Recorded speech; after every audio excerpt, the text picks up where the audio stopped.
ఆంధ్రప్రదేశ్‌లో liquor case అంటూ లోపల విచారణ ఏం జరుగుతోంది? విచారణలో ఏ అంశాలు తేలుతూ ఉన్నాయనే కథ పక్కన పెడితే, ఆహ్, అధికార పార్టీ పత్రికలు, టీవీ ఛానెల్‌లు మాత్రం ఇంతింతలా అక్షరాలతో బ్రేకింగ్‌లు, డిబేట్‌లు మొత్తం జగన్మోహన్ రెడ్డి గారికి దీన్నేదో అంటించుకుంటూ, టార్గెట్ చేసుకుంటూ రకరకాల కథనాలు.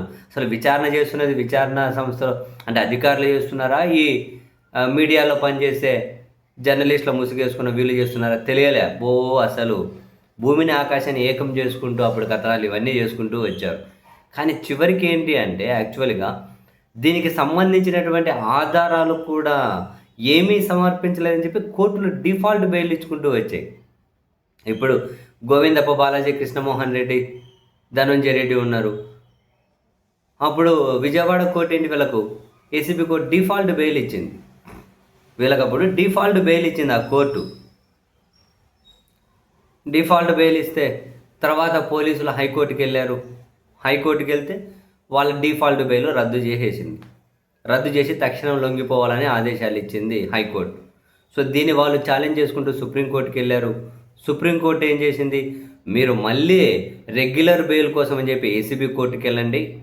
ఆ ఏసీబీ కోర్టులో కనుక మీకు ఎదురు దెబ్బ తగిలితే నెక్స్ట్ హైకోర్టుకి వెళ్ళండి. మీరు హైకోర్టులో కూడా ఛాలెంజ్ చేసుకోవచ్చు. ఈ రెండు వ్యాజ్యాలు తేలేంత వరకు అరెస్టు నుంచి ఉపశమనం కలిగించుకుంటూ సుప్రీంకోర్టు ఆదేశాలు జారీ చేసింది.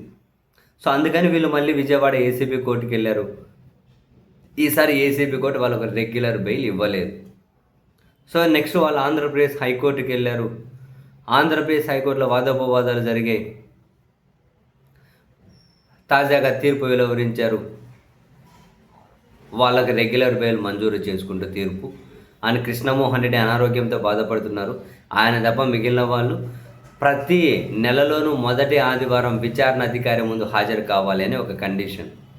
వాళ్ళు బయట ఉండే సాక్ష్యాలు తారుమారు చేస్తారని అదని ఇదని సిఐడి చెప్పిన వాదనను హైకోర్టు పరిగణలోకి తీసుకోలేదు. సరే, పూర్తి తీర్పు కనుక వెబ్సైట్లో అప్లోడ్ చేస్తే అప్పుడు మరింత క్లారిటీ వస్తుంది ఏం చెప్పేది.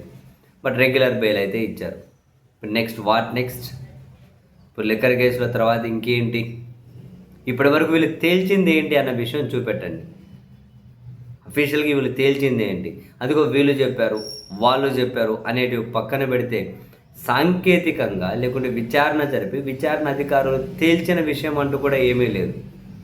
కానీ ఈ పాలకపక్ష పత్రికలు, టీవీ ఛానళ్ళు మాత్రం బాబోయ్ వాళ్ళు ఇష్టం వచ్చినట్లు వాళ్ళు కథనాలు మాట్లాడుకుంటూ పోతారు. వాళ్ళు మాట్లాడిందే రాచముద్ర అనుకుంటారు అంతే. భలే ఉన్నారయ్యా.